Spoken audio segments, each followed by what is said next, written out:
Hey guys, so it's an interesting video on Wild Rift. So I'm back with an Ashe updated complete guide. Now, Ashe honestly is one of the three worst ADCs in the game. Of course, Ashe, Misfortune, and Jin probably is the worst. And Jin is really sad because he did get a couple of buffs, and Stormrazor became a thing. That's our deal, but hey, we're not here to talk about Jin, but yeah, generally I think Ashe and Ashe, MF, and Jin are like the worst ADCs in the game, but I actually think Ashe is really underrated. Now, the main issue with Ashe is not the fact that she is bad. The main issue with Ashe is the fact that she is a lot more of a supportive and utility based ADC, and she doesn't have as much damage output as the other ADCs, and that will never really change because of the way her kit kind of works. However, there is this new build that all the top Ashe players are using, so I saw that on the leaderboard and I decided to try it out for myself. And I realized that this build actually gives you a lot of damage. Now, is it as much as other ADCs? No, it still is not. However, it's gonna be a lot more than what you're used to, even with the crit build, in my opinion. I think that this build is really good. Anyways, what I'm trying to get at here is that I think she's really underrated. I think she does have a place in the meta, but honestly, in solo queue, especially in lower elo, it's gonna be really bad to pick Ashe because you can't hard carry your team. Whereas in higher elo, like I'm thinking like master and above at the minimum, or like in legendary queue, in like the higher ranks of legendary queue, Ashe is gonna actually be a really good pick because in those elos your teammates actually somewhat know what they're actually doing, and supporting them with a supportive utility ADC like Ashe is gonna be a lot better than at like low elo. Like if you're gonna do this in like, I don't know, like plat or something, that's not a good idea. Just pick a better harder carry ADC than Ashe. Anyways, as with all of our updated complete guides, I will refer you guys to the original complete guide for you guys to go through the skills and the leveling order in the interest of time. But anyways, without further ado, let's actually jump straight into this new Ashe build. So here is the new item build for Ashe, and there's a lot of discussion to be had here. Now, of course, you can see this from the thumbnail, but the main core items you're going to be going for is going to be Mana Mune and Trinity Force. Now, I'm going to explain why exactly this is the case. So, the current meta ever since like patch 3.3, or rather ever since they like made it such that they had the Elemental Rift, which I think is patch 3.3 actually. So yeah, ever since like patch 3.3, the Elemental Rift came into play, the objectives became at 5 minutes, and dragons basically became the main focus of teams majority of the time. There's a high focus on dragons and not so much on heralds anymore. So generally there's going to be like a 4v4 or like a 4v5 or even a 5v5 team fight at the first dragon. And not just the first dragon, but every other like dragon after that. Generally there's going to be a huge team fight. So what this means is that the current meta is now very heavily favoring poke champions. So for example, like top lane, maybe like a Jace, and like maybe like jungle or mid, like maybe you have like a Gragas, like ADCs like Ezreal, supports maybe something like Karma. So champions that have poke are very heavily favored in this meta because when both teams are like around the dragon area, walking around back and forth, like waiting for someone to engage or waiting for the enemy team to do something, there's a lot of time where we're just walking around doing nothing much. So that is where the poke comes in, and champions who can poke are doing really well in this meta because you can sort of chunk out the enemy team before the real fight breaks out, and when the real fight breaks out you have a lot higher chance of actually winning the fight. So that's why it's really good. So this is why the Ashe build has changed from a crit build to a pretty much 0% crit build. Now you can build some crit items, we'll talk about that later, and what's good and what is not. But basically here's the build. So the first thing you go for is Mana Mune. Now what Mana Mune gives you is a couple of things. Of course you get the AD, you get the max mana. Max mana is actually really helpful for Ashe because she has mana problems. And the Mana Mune really helps you more or less solve that. Like more or less with the Mana Mune you'll never run out of mana, so it solves your mana issues. Gives you the ability Haste so you can spam your W more often, and of course when you evolve it into Mirror Mana, you will trigger the on-hit of the Mirror Mana with your W, so your W, your volley will end up doing more damage, and that's of course what you want. Now what you go for next is Triforce. So what does Triforce get you? So you of course get the AD, you get the attack speed, which is what you want, you get the ability Haste and movement speed, which we already gone over, and you get the max health, which basically makes you a little bit more tanky. In general, normal ADC builds don't actually build max health, so this helps you become a little bit more tanky, and this has saved my life a couple of times already, where you have like 100 HP left, and you know you would have died if you didn't have that Triforce. But what else it gives you, aside from, you know, the fervor movement speed and the rage movement speed, is the Spellblade passive. So because of the ability haste on both your Manamune as well as your Triforce, and also from like naturally your W having very low cooldown, you can basically spam your W like every 2 seconds or so in the later stages of the game. And by spamming your W this much, number one, it gives you a lot of poke with the W itself and the Manamune damage, and number two, because you're spamming your W so much, you can use it to proc the Spellblade on the Triforce. So you W auto, W auto, W auto, something like that, and then you Q when it's fully charged, auto, W auto, that kind of thing. So you can spam your autos in between casting your Ws, which is going to be on a really low cooldown. So that is sort of the new playstyle that you have to go for with Ashe. Now for the boot enchant, you generally want to go for one of the defensive boots, or you can even go for something like the Gluttonous Greaves, because you don't really have lifesteal until later on when you get to the Bork, or sometimes you don't even build Bork.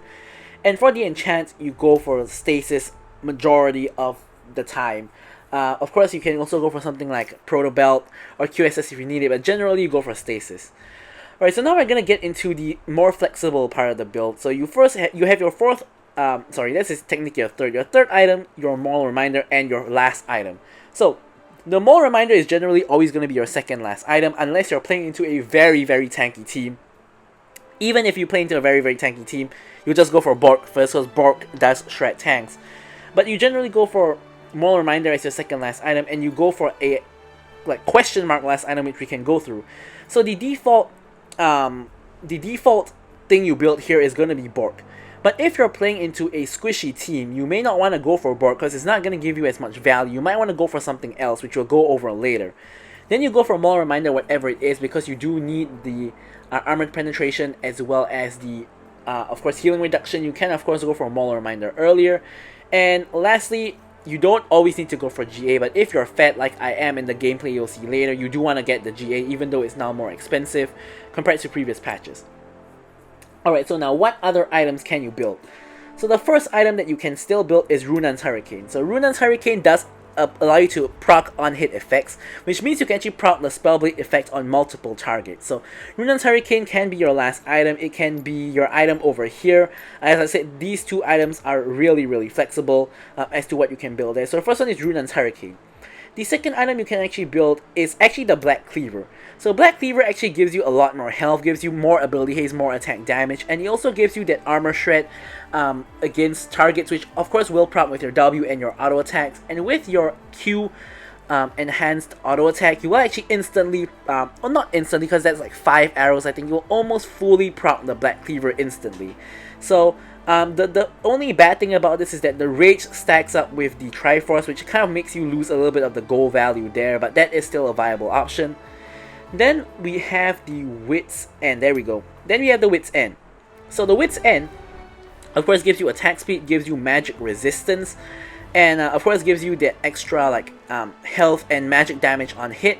And this is of course really good against high magic damage teams, and you really only build this against high magic damage teams because you're not too concerned with auto attacking a lot, or like procking the on hit a lot. Of course, with this build you can proc it easily with your W and also with your autos in between your cast of spells, so it's gonna be pretty neat to do that, but it's not the main focus of the build.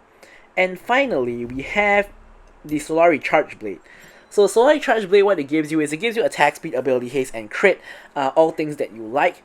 And the main thing about Solari Charge Blade and why it's good is because you actually spam your W, so same deal as the Triforce, you can get stacks of Solari Charge Blade really easily, and it doesn't give you the extra crit anymore, so you only get 25% crit, but you still get the bonus magic damage on hit that can crit, so that's still going to be really good. And if you end up going for something like this, you still have double crit items, so it's still not too bad, I guess, but generally the default build is going to be like Blade of the Rune King here, and then you're going to go for like something like a Runan's Hurricane or something like a Wit's End as your like last item, unless you need to go for the GA, which is of course still a very viable option. So it's kind of really flexible, but generally the first two items and this mole reminder is fixed. Bulk you go for in like 70 to 80% of games, and like the rest you like kind of alternate between all the other items, you know, as I say. Alright, so now we're gonna talk about the runes. Now this is a really interesting one because I thought that Lethal Tempo would be the best rune to take on Ashe, but turns out it is the worst. So your rune choice is actually between Conqueror and Kraken Slayer. So if you take a look at like the top 10 Ashe builds on the leaderboards, you'll realize that all of them take either Conqueror or Kraken Slayer. Now personally, I'm a bigger fan of Kraken Slayer than Conqueror. You have stronger damage in lane where you are actually really weak, because before you get like these two items, you're actually really weak. You don't really even do any damage at all. But with the Kraken Slayer, you can actually do damage, and it also scales into the late game. Of course, because you build bonus AD here, you have bonus AD here, and here, and here, and here. You know, so you do scale into the late game with the Kraken Slayer. But Conqueror is a really viable option as well. Apparently, Lethal Tempo is trolling. So, because none of the top Ashe built that. Now, why is it bad? Honestly, I have no idea. But I thought it should be good for Ashe, but apparently it's not. So I'm just gonna take the word of like the top Ashe like builds, and I'm just gonna go for the Kraken Slayer, which I have found to be really good. So now in the first domination rune slot, you want to take weakness because obviously all of Ashe's abilities either stuns or slows. So this is going to instantly prompt weakness and cause them to take 5% more damage from your entire team, which is, you know, great. And then of course Nullifying Orb is kind of the go-to like rune to go for in the resolve tree. And lastly, you go for Hunter Genius. Of course, for even more ability haste to spam your W even more is of course what you want. And for the spells, of course, it's going to be Exhaust and it's going to be Flash. Don't think I need to explain it too much. But with all that out of the way, we can jump into the gameplay itself. Alrighty, so moving on to the gameplay. Now as usual, this is where I'm going to remind you guys to of course like, comment, and subscribe. And any questions, queries, remarks, feel free to leave them in the comments below. And I will of course respond to them. Alright, so now we have the gameplay itself. And full disclosure, this was from patch 3.3c, not actually patch 3.4, but I'm choosing to purposely only release this after patch 3.4, so that I can of course title it patch 3.4, you know, the updated guide for patch 3.4, but it honestly is the same thing, because the item build doesn't actually change for Ashe. At this point in time when I'm recording, we already know what are the new items and all that sort of deal. So I mean, yeah, it will be a little bit different because like the supports in patch 3.4 will have the support item, but by and large it's going to be the same thing, and it still is a very effective showing of why this build is good. So in lane with Ashe, it's a really simple story. All you want to do is poke people with your W. In fact, it's the same story throughout the game. All you want to do is poke people with your W. That's the whole that's the whole idea of what this Ashe build wants to do. You just want to poke with the W, auto if you can to proc the spell blade. If you can't auto, it's alright, just poke with the W, because the W should be doing a decent amount of damage with the mana mune or mirror mana eventually. So that's really all you want to do. And you, later on you guys will see how much damage you will actually do, and I will actually point it out. But for now, in the laning phase, you do really little damage. So I really don't want to tussle with this Jhin and Nautilus. If I get engaged on my Nautilus, pretty much I'm gonna be dead. And Jhin has way more damage than me. However, we get a gank coming in from Mundo. So here, this is pretty huge because we force Nautilus's flash, and it also relieves a little bit of the pressure on us because, of course, the Nautilus Jhin lane is so much stronger than Blitzcrank and Ashe. Like, if Blitzcrank gets a hook, I'm pretty sure I can't even kill whoever he hooks. So, yeah, that was a really important gank. Forcing Nautilus flash is pretty important because he can't use flash to engage on us, and you know, if we have an opportunity to kill him, he can't flash away. So that is pretty big. Another small thing I want to point out, I don't know about you guys, but I find the like legendary ranked player like 1, 2, 3, 4, 5 thing like really annoying because it's like 1.5 times the length of your health bar and just sticks out like all the way, which is kind of pretty annoying to me. I don't know about you guys, but yeah, because of course they hide your identities in legendary ranked, and yeah, that's honestly pretty annoying to have to deal with, especially, you know, just looking at it in game and even on the replay, it's kind of really annoying. Yeah, but anyways, enough about that. Apparently, the enemy bot lane has backed. So, of course, if they have backed, this is the opportunity to, of course, just push and shove out the wave. Jin already lost a minion. He's probably going to lose another one to the tower, and we can back and reset. So, of course, pinging missing. And we, of course, do start in the longsword. Now we're going to get the tier and the Caulfield's Warhammer. We're going to go straight for the Mana Mule. No need to, like, go for something like the... What's that item called? The Sheen first. Like, this is not an Ezreal, we're an Ashe, so we don't actually need to do that. We just want to go for the Mana Mune to get it stacked as fast as possible, because that is, of course, what we want to do with this build. Now, generally, as like a lot of other ADCs that are, especially like those that are immobile, like to have a tank. So in this game, we do have a Mundo, which is of course really great. But however, there are like a lot of threats on the enemy team, like Nautilus, like Master Yi, like Veigar, you know, who really pose, not Veigar, but Pantheon. What am I talking about? Like Pantheon, who pose a lot of threat to like backline dives toward us. So yeah. So here we see Mundo is on the way. He's coming in for another gang. Enemy team is quite close to their tower, but Blitzcrank goes in, or Nautilus goes in on Blitzcrank, and Blitzcrank hits the hook on Nautilus. So here, chain CC with my ult as well, and we do pick up the kill on Nautilus. Remember, he doesn't have flash because he expended it before on the previous gank. So really nice repeat gank by the Mundo. Of course, the Nautilus flash is nearly back up, and actually as I speak it is now back up, but was not at that point in the fight. So really good usage of the Summoner spell cooldowns. And yeah. Alright, so here there's not too much that the Jin can really do. So here we have pretty free reign to just push out the wave and do as we please, because if Jin, you know, does anything funny, Blitzcrank can just hook him in and he's gone. So he has to respect that. And yeah, so here we're just going to back, and we're going to pick up the Mana Mune, hopefully. Yep, there we go. We got the Mana Mune. We got the boots as well.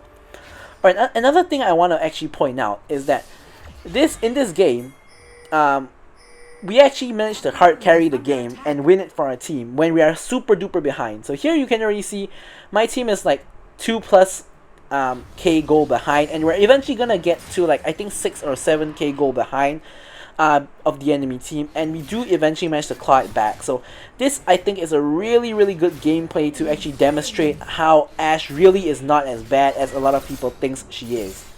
Alright, so now enemy bot is actually missing. We see that the jungler is in mid. So here I'm just trying to get myself a tower plate, and I do manage to actually get myself the tower plate successfully. And Jin shows up right after. So I'm of course just trying to, you know, get what I can. Dragon is up, of course. So here we're going for a dragon fight. Mastery already dies to my team. Veigar flashes, but he doesn't actually get over the wall. So I'm able to finish off the kill on him. I do decent damage to Jin, as you guys can see. But I did auto the blue buff one time, which is no good. So here Nautilus comes in. I'm just shooting him from over the wall. Really decent damage by me, but Pantheon comes in. I try to flash, but I really don't have anywhere to go. I try to exhaust him. It doesn't really help. So Pantheon actually picks up a double kill on me and Kale. And something to note is that the Pantheon is really fed. Like, if you take a look at the scoreboard over here, he's 5-0 now.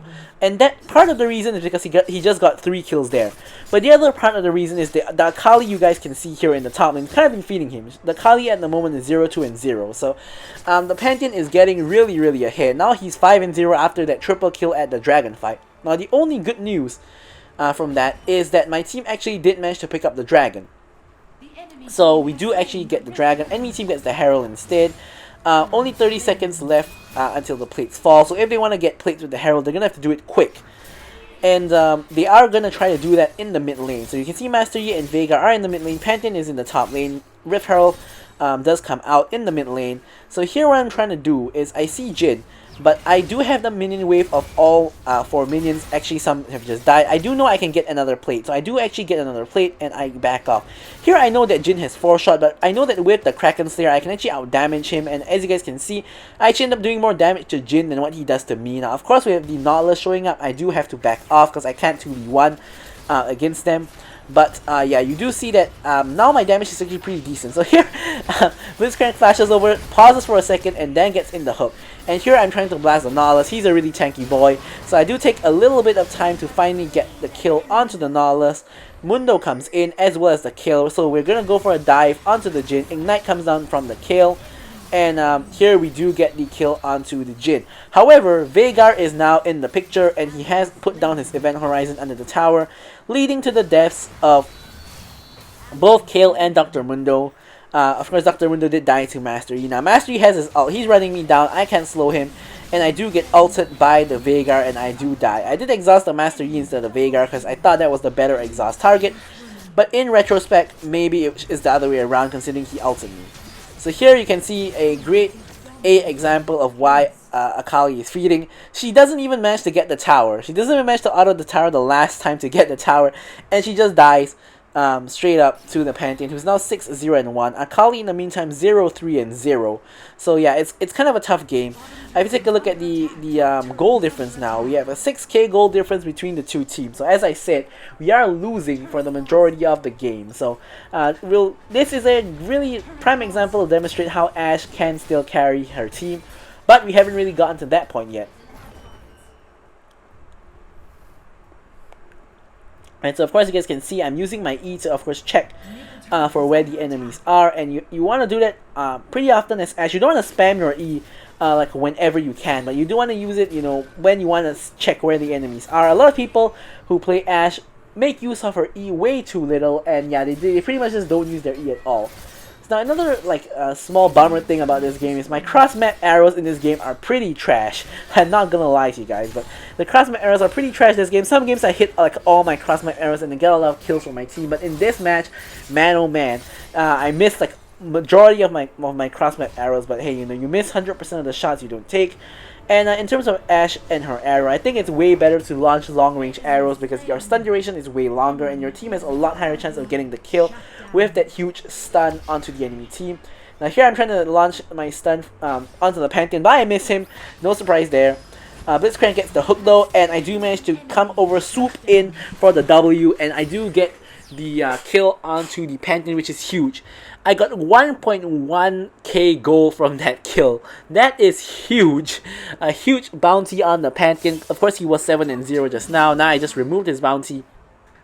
And if you take a look at my gold compared to other people's gold in the game, Pantheon of course has the most at 10k. Now I actually have the second most at 8.4k. Followed closely by like Master Yi and Kale. But here you see that despite my team not doing too well in terms of gold, we still have a 5k gold difference. I do actually hit the cross-map arrow on the Jhin in this instance, so we are actually able to help our team pick up the kill onto the Jhin. But yeah, so you can see that I'm still trying to keep my gold competitive despite the fact that we are really behind. Also making sure to give my jungler the skull because he gets more gold and XP from it than me. Of course, don't be selfish, I always say this. And yeah, so here we are able to actually go for this Rift Herald because the entire enemy team is on the other side of the map, and we are able to pretty much get a free Rift Herald. The dragon is going to be spawning in 10 seconds, so we want to of course, you know, get ready for that as well. But of course the enemy team is somewhere in the bot side region. As you guys can see, we see that they're still at the bot side region going for kill, and we see Master Yi here. So here we have a chance of getting pincered by Master Yi and his team, so we want to be really careful. Now fortunately for us, the Master Yi decides to engage onto Blitzcrank, and he pretty much just, you know, gets destroyed by me and Blitzcrank because we are the only two people on our team with CC. So he really picked the wrong fight there. And CC onto the Jhin as well. We pick up the kill onto the Jhin. And honestly, this was a possible penta-kill, but it didn't happen because Mundo did get 2 kills. Here you see I'm starting to do damage already to the Veigar. Like, just look at that damage. Pretty decent if I do say so myself. And because of that, we win the team fight and we get ourselves a free dragon. Because entire new team is ace, no one to contest, free dragon. So here we can back and pick up some items. So yeah, you guys can see already that with the Triforce Mana Mune, or the Triforce Mirror Mana combo, we do a lot of damage. Now we're at 7-2 and 4, we're at 10.8k gold. Now we're only like 100 gold behind Pantheon, and we're on the cusp of actually overtaking him in terms of how much gold we have. So this is pretty huge. Red buff got stolen because of course just now when they were all in the bot side, obviously they took red buff, no surprises there. And yeah, so here in the downtime, we're just gonna of course farm up the Crux. Now in this particular game, you can see that I did go for the Blade of the Ruined King. Now of course, Nautilus is really tanky. We have Pantheon who also has like health from items like the Black Cleaver. Of course, doesn't work really well on people like Veigar or Jhin. Master Yi probably not so much as well. But here I yet again miss another arrow, and because of that, Blitzcrank does die. I do manage to get the exhaust, and I am able to actually kill, or rather Mundo actually KS's me and kills the Pantheon. And yeah, so now here, because Pantheon, of course, as we know, is a really early game champion, he's gonna start falling off. It's already like 13 minutes into the game, so he's gonna start falling off already. Now, unfortunately for him, he didn't use his lead to get the rest of his team ahead, which is what you really want to do if you're fed as a Pantheon. And because of that, he's really gonna start to suffer because he doesn't scale very well. He's very single target, that sort of deal. So now, hopefully, the tide of the game shifts. I have got my Bork already, so first 3 items have completed. And I also have overtaken Pantheon in gold, so I now have the most gold in the game at 11.8k. Of course, that's really, really huge. And yeah, so we are really trying to carry our team here. We have a 1 and 3 Blitzcrank, a 0 and 4 Akali, of course. Now Mundo actually doing really well for himself. Now he was 1 and 3 just now, but he's done a lot better now. And honestly, Kill is silently doing very well. Like, I didn't really point this out, but the Kill is actually doing really well, considering she's playing Kale. So here Pantheon comes in on the backside. I want to move away from him so that he can't just destroy me. Here he comes in with the stun. Blitzcrank hooks him away from me. Really good peeling from the Blitzcrank. And we are able to pick up the kill on the Pantheon. Of course, we do get KS by the Akali. Here we flash forward to actually help out our team. But turns out there's only really one person left, which is the Master Yi, I think. Yeah, so it actually doesn't matter. We get another, not really a clean ace because Veigar isn't dead, but we do get a lot of kills, and this is enough for us to actually start the Baron. Now here, take a look at our mana. Because of the mana mune, you can see that our mana is going down, but we still have more than enough to spam W and spam Qs onto the Baron, and we are able to basically 2-man Baron with the Mundo. Mundo, of course, gets a lot of healing from his W itself and just from his passive in general. Blitzcrank has to go get the fruit to help us out, and in the meantime, Akali and Kale have managed to push a tower each in mid and bot, so that's really good. And we all get Baron, we all recall. I'm of course going to start building towards my Mole Reminder, as I mentioned in the build section of the video. Is something you always want to go for as your second last item. And yeah, so we're really just at this point just doing really well at this point. Not too much to discuss anymore. And it is at this point that after that fight in the Baron that we finally get the gold lead. So now we're at 54 to 52k. Now my team has a 2k gold lead. And yeah, so we don't want to throw the lead, we don't want to throw the Baron. Now we want to be really cautious about this. So here I see Mastery in the bot lane, and I see only these two people in the top lane. I assume the other people are somewhere in the mid side. Mastery is now at mid, Pantheon's at mid as well. So now we know that, yeah, so here take a look at the damage onto the Nautilus. Like, look at how much damage we're doing to him. We're shredding through him with the Blade of the Rune King. We're shredding through him with like all our, items like the Triforce, everything else. And here we see the Pantheon coming up, so we cut him off, we kill him, and Jin ult. So I don't want to take any damage even though I'm full health, so I'm just going to walk out of range of his ult, then I can walk back to re-engage. Nautilus gets engaged on by us, he dies to Mundo, Mundo goes unstoppable, and only the two carries are left on the enemy team, being the Jin and the Veigar. Not too much they can do. Again, I missed another point blank arrow. Yeah, arrow's really not on point this particular game. Here I just sidestep the Veigar's W, but I do get hit by Jin's Q. So here we do already secure the inhibitor, and I'm actually going to go for the enemy red buff while my team pushes down the mid lane inhibitor. So we want to try to get both inhibitors out of this if we can. Of course, with the Baron buff, that shouldn't be too much of an issue. So here Pantheon tries to ult in to defend the inhibitor. Not too much he can do, he can just walk the Baron minions in. Master Yi goes in and has to flash out. He gets exhausted by me. Nice hook by Blitzcrank onto the Pantheon. I nearly end up killing him, but not quite. Instead, we're just going to finish off the tower using the power of the Baron enhanced cannon minion. And just nice that happens, we do run out of Baron buff, so now it's the good time to back off. And in that whole sequence, the Ocean Dragon has spawned, so we can actually fall back onto the Ocean Dragon while the enemy team is busy clearing up their base, their mid and the top lane from all the minions that we sent their way. So now with all that gold from like getting out the towers and the dragon, etc., and some kills, we are able to go back, pick up the Mole Reminder and a long sword as well. So in this case, I'm 8, 2, and 9 with 15k gold. by far the most gold in the game, and I'm the carry of my team here. Yeah, I know I said that Ashe is a supportive pick, but with this build, you still do a lot of damage, so I am still carrying my team here in terms of the damage. So I want to actually get the GA in this particular match because I don't want to die. I don't want to give over shutdown, number one, and number two, I, of course, want to just be there for my team and be alive and there for my team. Here I missed the arrow, but I actually ended up hitting it onto Veigar, who was rotating over, if you guys saw on the minimap. So actually, it was kind of a miss onto who I wanted to hit, but at least I hit somebody, I guess. So here, my whole team is basically just running straight down mid, trying to force the end of the game. Here I get the kill onto the Pantheon, flashing forward to get the kill onto the Master Yi. We get the kill onto the Jhin as well. Only Veigar is left to defend. And we have a mid lane wave incoming. Basically, that means it's the end of the game. Now, my team's still fooling around, trying to kill the Veigar. I do get the stun onto the Veigar, but Akali goes into deep, manages to die to the Veigar. And my team does eventually manage to get the kill onto the Veigar, as you guys can see. And in the meantime, I'm just focusing on ending the game. And we do end up getting the dub in this particular game. So hopefully you guys can see how even Ashe, despite being a utility ADC, can still carry her team. Look at me doing the most damage in the game. You guys will take a look in a short while, but as usual, I'll leave you guys with the stats. So thank you guys for watching the video, and goodbye.